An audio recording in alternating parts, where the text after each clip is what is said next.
يضغط مندوبو 7 دول غربية في ليبيا بقيادة المبعوث الأمريكي والسفير البريطاني باتجاه عقد ما سمي لقاء موسع، كما أطلق عليه ممثل بعثة الأمم المتحدة في القرية يومي 18 و19 من جوان الحالي، أي قبل أسبوع من إجراء انتخابات مجلس النواب بمشاركة ما بين 30 إلى 50 ممثلا لقوى سياسية واجتماعية في ليبيا، دون أن يتم تحديد هذه القوى حتى الآن. اللقاء الموسع بتعبير الممثل الأممي والذي يسميه البعض بالحوار سيتمخض عن ورقة تتكون من ديباجة ومن التزامات يوقع عليها جميع المشاركين. الالتزامات تنص على أن يقرر مجلس النواب في بداية أعماله كيفية تأليف الحكومة والدعوة إلى وقف العمليات العسكرية في المنطقة الشرقية بكافة أشكالها البرية والجوية، في إشارة إلى ما يعرف الآن بعملية الكرامة، وإلى الاتصال بالجهات المعنية لتثبيت وقف إطلاق النار من أجل الوصول إلى حل سياسي.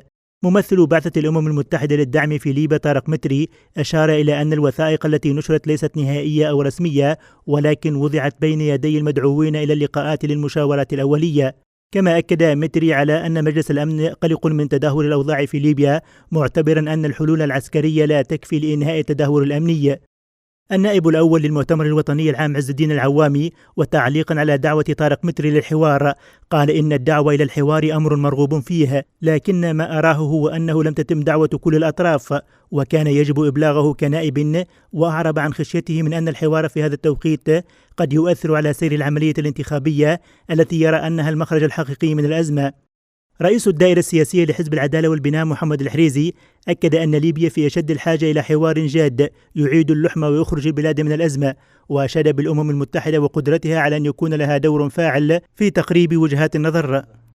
في حين شدد اللواء المتقاعد خليفة حفتر على ضرورة أن يشمل أي حوار موضوعي شروط الجيش الوطني، ومنها إخلاء المعسكرات وتسليم الأسلحة لمخازن القوات المسلحة وفرض سيطرة أمنية في البلاد.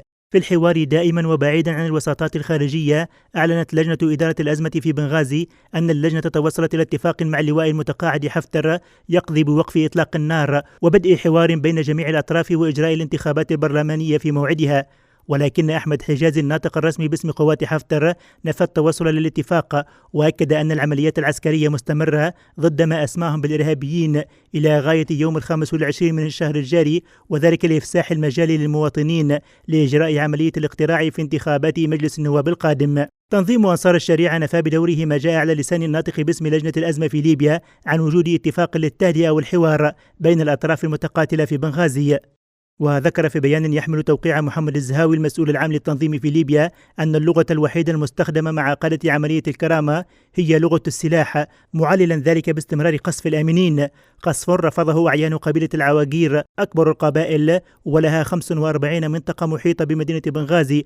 طالبوا حفتر مغادرة مدنهم وعدم استعمال مناطقهم لضرب مدينة بنغازي واستهداف المدنيين. أعيان القبيلة قرروا عدم السماح لحفتر باستخدام مناطقهم عسكريا، نافين أي تواجد عسكري لحفتر داخل بنغازي، وأن الأخير متمركز عسكريا في بنين شرق المدينة. أما بخصوص الانتخابات المرتقبة، قررت الحكومة المؤقتة تشكيل عدة لجان وزارية للوقوف على الأزمات التي تواجه البلاد. بيان للحكومة ذكر أن اجتماعا طارئا للحكومة خلص إلى تشكيل لجنة لوضع خطط أمنية متكاملة لتأمين انتخابات مجلس النواب المقررة في 25 من جوان الجاري، تتكون من وزارة الداخلية ورئاسة الأركان العامة للجيش الليبي.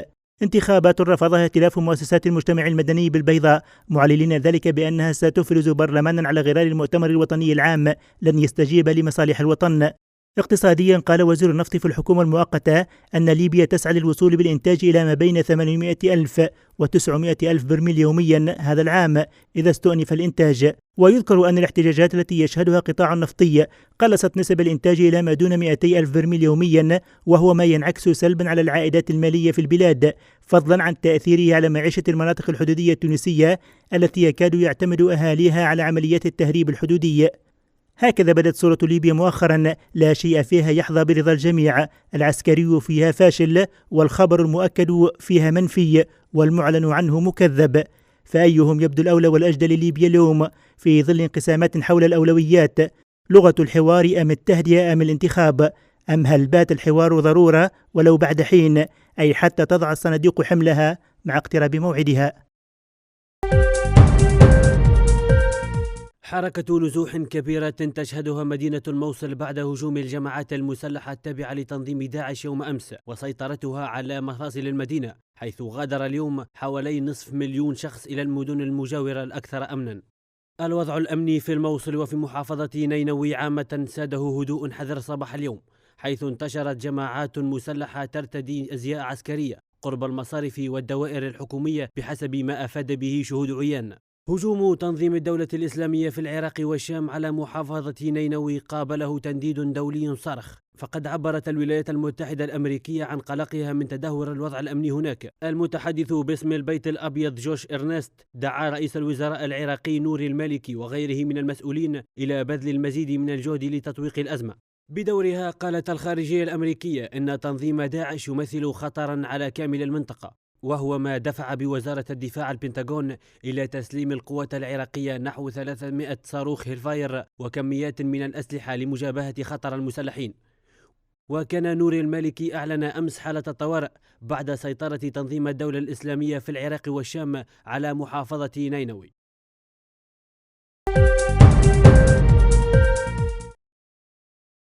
يتواصل حصاد الأرواح في سوريا في يوم دام جديد سقط خلاله عشرات القتلى والجرحى إثر انفجار سيارة مفخخة في قرية أم شرشوح بريف حمص، وفق ما أكده اتحاد تنسيقيات الثورة سوريا اليوم. ناشطون ذكروا بدورهم أن الطيران الحربي السوري شن 5 غارات جوية على مدن تلبيسة والرستن بريف حمص الشمالي، غارات أسفرت عن ضحايا من بينهم امرأة.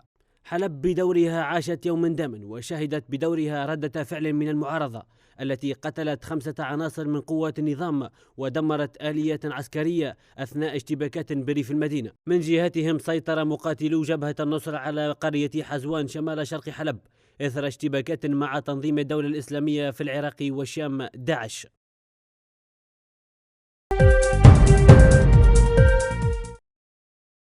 أعلنت سلطة النقد الفلسطينية عودة العمل في كافة المصارف العاملة في قطاع غزة تدريجيا. محافظ سلطة النقد جهاد خليل الوزير قال إن جميع فروع المصارف العاملة في قطاع غزة بدأت اليوم من خلال الصرافات الآلية تقديم الخدمات المصرفية بشكل تدريجي، مشيرا إلى أن المصارف ستعاود عملها اعتبارا من صباح الغد كالمعتاد. وانسحب عناصر الشرطة الذين قاموا بإغلاق البنوك من محيط آلات الصرف الآلي وفروع المصارف في غزة بحسب شهود عيان. مئات من المواطنين اصطفوا أمام أجهزة الصرف في مختلف مناطق القطاع وبدأوا باستخدامها بعدما تم فتحها أمام الزبائن مجددا. وكان عناصر الشرطة أغلقوا الأسبوع الماضي المصارف الفلسطينية في قطاع غزة بعد احتجاجات وقعت من قبل موظفي الحكومة السابقة لعدم تلقيهم رواتبهم من حكومة التوافق الفلسطينية أسوة بموظفي السلطة الفلسطيني. ويذكر أن موظفو حماس لم يتلقوا رواتبهم منذ 3 أشهر على الأقل، ويقدر عددهم بنحو 41,000.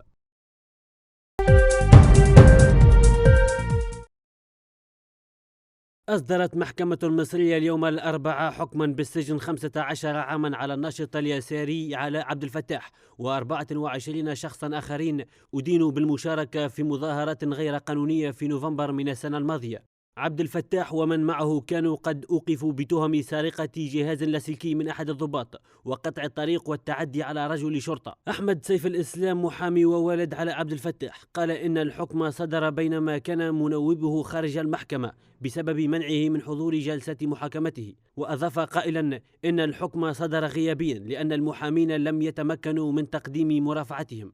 ويعد هذا الحكم الأول ضد نشطاء علمانيين منذ صعود عبد الفتاح السيسي للرئاسة الأسبوع الماضي. أزمة الغاز هي وجه من وجوه الصراع الروسي الأوكراني، أزمة عقدت المفاوضات بين البلدين الجارين وعرقلت المساعي لإيجاد حل سلمي. كييف صعدت لغة الحوار ورفضت مقترح الرئيس الروسي فلاديمير بوتين القاضي بتخفيض سعر الغاز إلى $385 لألف متر مكعب. الرئيس الروسي قال إن رفض أوكرانيا لهذا العرض سيجبرنا على الانتقال إلى مرحلة مختلفة تماما، متهما أوكرانيا بتعطيل المفاوضات والمضي نحو طريق مسدود. وأكد بوتين نية بلده لمساعدة الاقتصاد الأوكراني على تجاوز الأزمة. وكانت شركة الغاز الروسية غازبروم مددت مهلتها لأوكرانيا حتى 16 من جوان الجاري لتسديد ديونها.